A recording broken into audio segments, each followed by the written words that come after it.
go. No. I don't want to go. Let's go back to Gallifrey. Can I please just have a big round of applause for LA Who and everybody?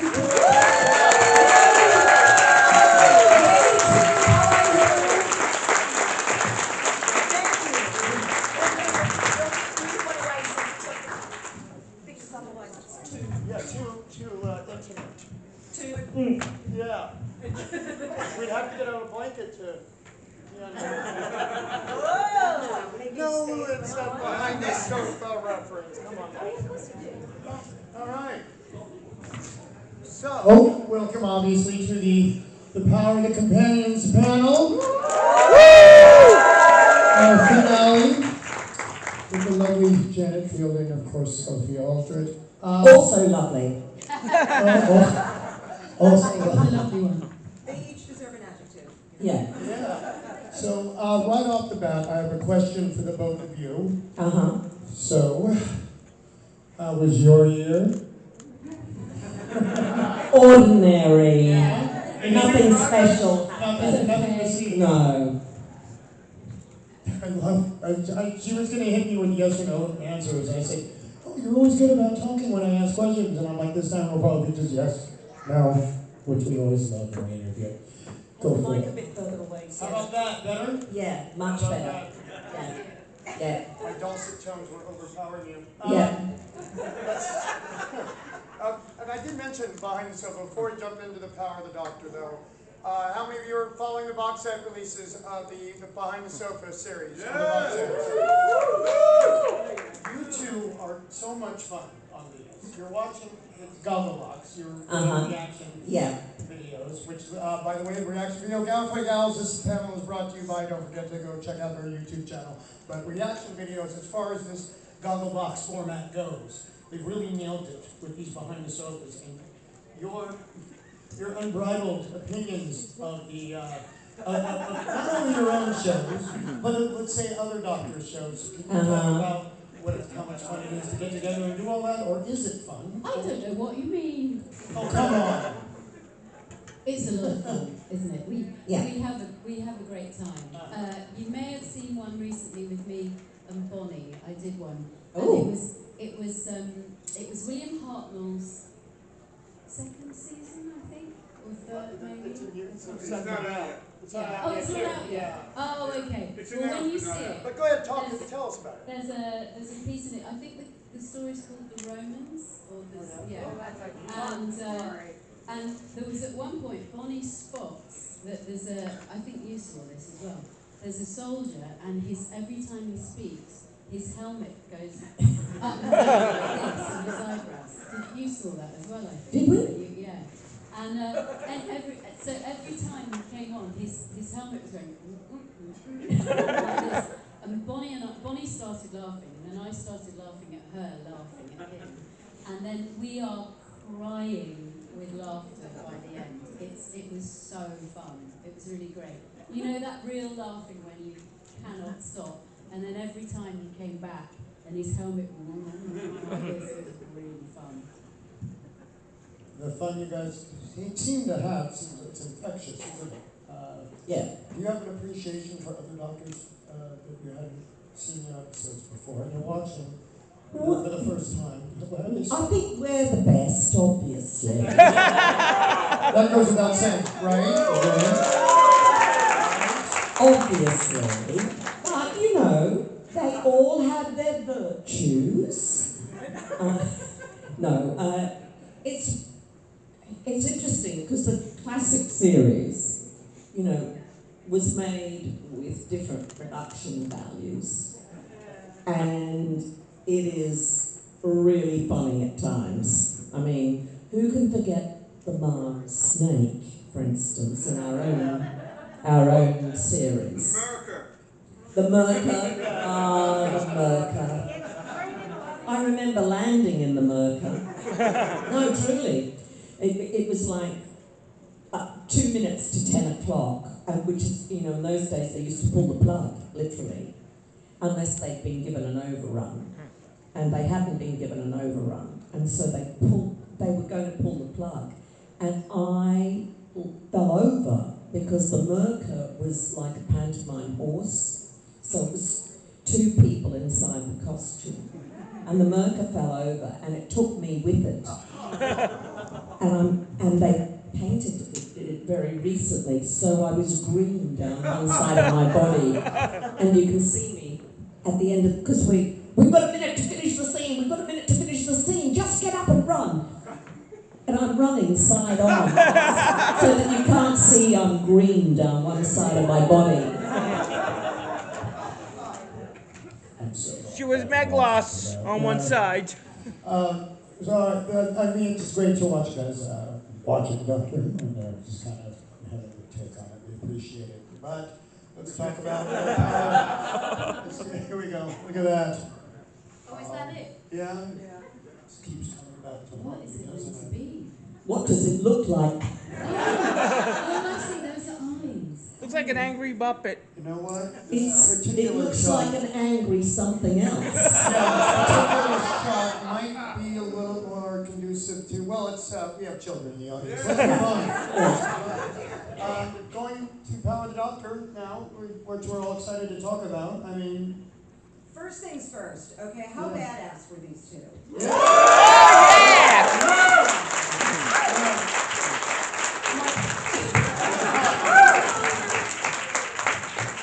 Bloody Sophie Aldred. She said she wanted to be an action hero. Oh my God.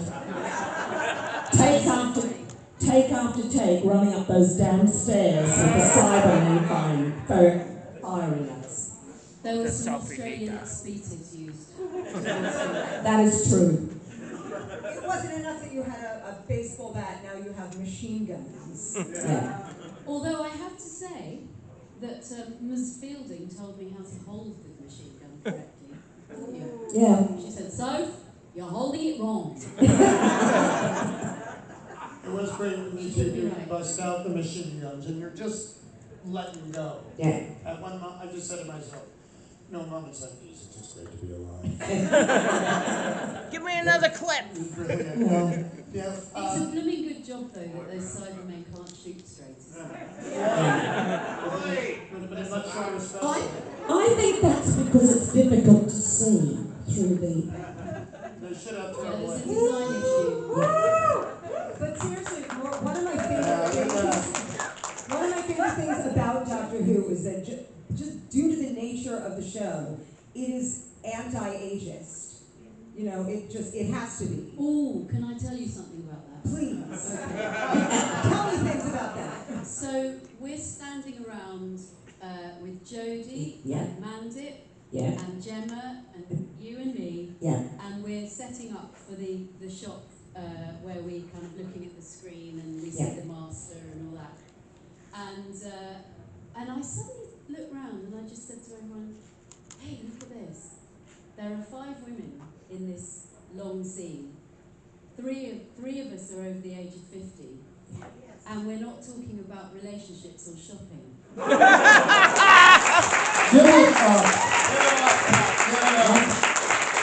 So it passed the Bechdel test. Yeah. Older broads are, between y'all and Kate, the older broads are saving the day. You did. There's no question. And they're not trying to... Kate and I did the Cybermen. And the doctor's over 2,000. Cybermen, my ass. He's I a don't have bloke. laws. Oh, Oh sorry. yeah, that's it.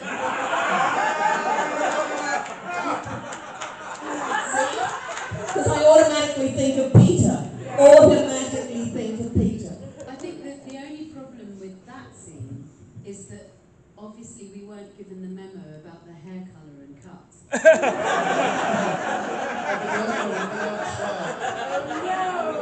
3 blondes walking to Doctor Who. Three blonde bobs there. Let's talk about, but for both of you, when you got the phone call, come back for director Magnus. You call him Jamie. Jamie. No, it came from Chris. Chris. Chris, of course, but I mean for director. Yeah, well what happened with me was I was sitting at home minding my own business, and my phone went, and it was my agent, and she said, "Oh, Sophie, Andy Pryor, casting director of Doctor Who, has just been in touch, checking your availability." And we all know what that means. She said, and I was pretty much speechless, which is very difficult for me. And I finished the call, and I burst into tears. Oh. And my husband said, "What's the matter?" And I said, "Rebecca, Andy Pryor's just been on the phone to check my availability, and we all know what that means." And then he took a photograph of me crying to send to our sons, because he does that.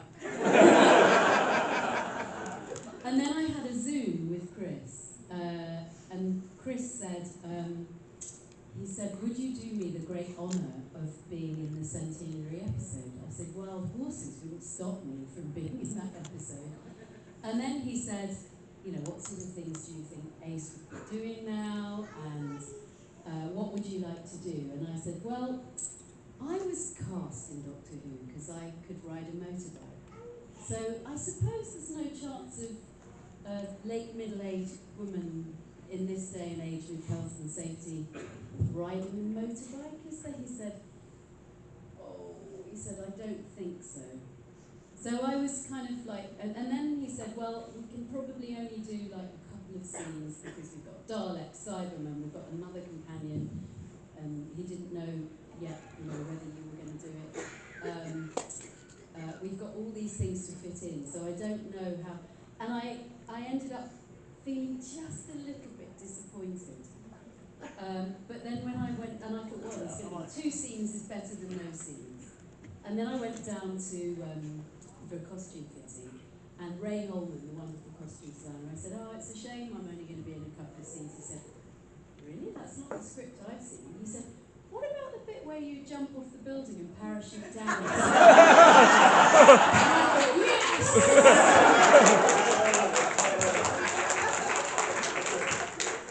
How about you? When did you get the It came by Julian Owen, who sometimes gets me conventions, which is funny because my old agency was still in contact with me, the agency that I used to own, which is Gordon and French. And anyway, he said, "Oh, Andy Pryor's been in contact, would you?" And, "Do I tell them to get lost?" "No, I don't think you do." So I emailed back, and then I didn't hear much. They checked my availability, and then I didn't hear much for a couple of weeks, or quite a few weeks actually. And then Chris phoned, and we had a long talk about what I thought Tegan's life had been after the Doctor leaves her behind, and or after she leaves the TARDIS, and and so the next thing it's all sort of systems go, and it was. The scary thing was that COVID was on, and I thought, what happens if I get COVID? They might get another companion. and they were sending people down to test you on a regular basis, and so you're like, every. That was weird, wasn't it? Because it was in the days where they sent a car, and this poor guy, because he drove from you. Yeah. He drove like hundreds of miles, Yeah. at least 100 miles probably. Oh, yeah.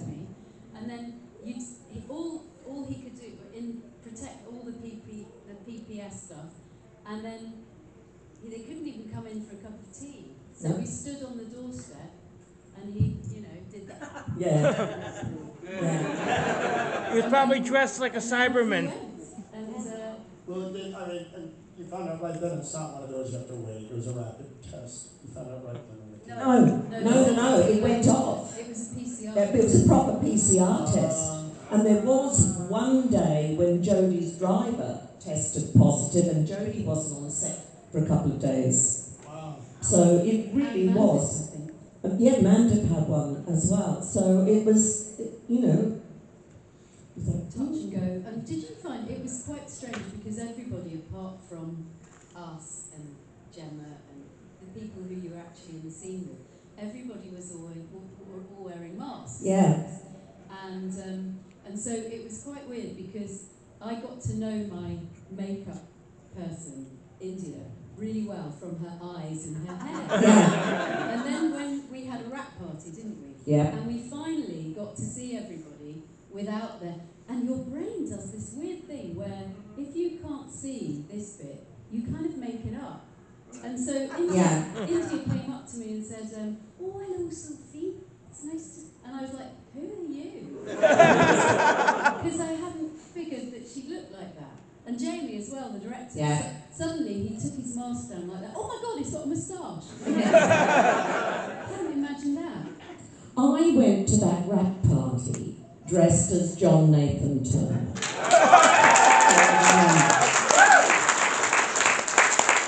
And I went and got a curly wig and a beard, and I borrowed an Hawaiian shirt from Warden. You went to a joke shop, didn't you? Yeah. And do you know, there were so many people under the age of 40 who knew who I was, and I couldn't believe it, that they knew that I was John Nathan Turner. All the way there she was saying, nobody's going to know. Yeah. I don't know why I've worn this. Yeah. And then as soon as she got there, everyone was like, oh, that's brilliant. Now, She had the beard and everything. Yeah, it was very scratchy. How can you guys stand beards? Shave. Yeah. Condition. we get along. So, talk about, first of all, you haven't done the role in a while. You haven't acted in a while, actually. I want to say 38 years. Oh, I was absolutely terrified because, I mean, you know, Sophie's still an actor, but I stopped by the late 80s. Yeah. So it was 32 years since I'd been in, actually it was 35 years since I'd been in front of the camera as an actor, let alone learn any lines, you know, because I've been doing Big Finish, but you don't have to learn the lines. And you know, and you couldn't run the lines with anybody because you were not allowed to tell anybody. And so that was really a pain in the behind. Yeah, it was really, and also nowadays, of course, back in the day, we'd have been rehearsing for a week. Yeah. So you got to know everybody, you got to know everywhere you were standing. On, say, this set here, we got together, we'd have a little huddle with Jamie, we'd read through the slides, which are the script for each day. We'd read it through, then we'd block it through there and then. You go, and then go. And then they'd get the cameras back in, right rehearsal for the cameras, and then it's a take. And we didn't even, and you would even nowadays still do a read-through, but because of COVID, we didn't do a read-through even. So you didn't know what the other performances were like when you were working on your script. How are they going to be in this scene? What are they going to be like? You just had to wing it. Yeah. And then you're working with a doctor, you're performing with a doctor again for the first time in a while. How, as opposed to working with your doctors, what was your take on Jody's performance as a doctor and working with her? Well, it was just wonderful, wasn't it? Because she Yeah. came bounding onto the set. Yeah. And she just flung her arms around us, and it was as though we'd known her all our lives. Well, I'm the first scene where she walks towards us and we get introduced, and I fluffed the line, and I might have used an expletive. Surely not. You know. I might have done. And she said, "Oh, I think I'm going to like you." Did it rhyme with truck? Anyway, so wow, but before, yeah. So now you're also reunited with your individual doctors. Now you got to do. You did not get to do the scene with Celeste then. it was, were you separated? Or, because I know that you did it with Peter, your scene, when you're reunited with your doctor. One of you did. Not really. I'll explain later. Okay, go. But reunited with Sylvester doing the scene together again. Well, we did it twice. So we did it. The first bit we did was in the cave, in these beautiful caves. What are they called, John? In Wales, the Caves. The National Show Caves, which I can't pronounce. Yes, there's a lot of L's and spitting. That's a general description of Welsh, actually. Yeah. It's quite a tricky language to get your tongue around. Yes, but it's these amazing caves in beautiful part of Wales, and we arrived there, and then I did some of the Dalek stuff, and then we did this bit, and Jamie said, "Oh, I found you a nice place to do your lines for the scene. It's up there." It's like, oh, okay. So, it's mountaineering now, is it? Climbing up to these.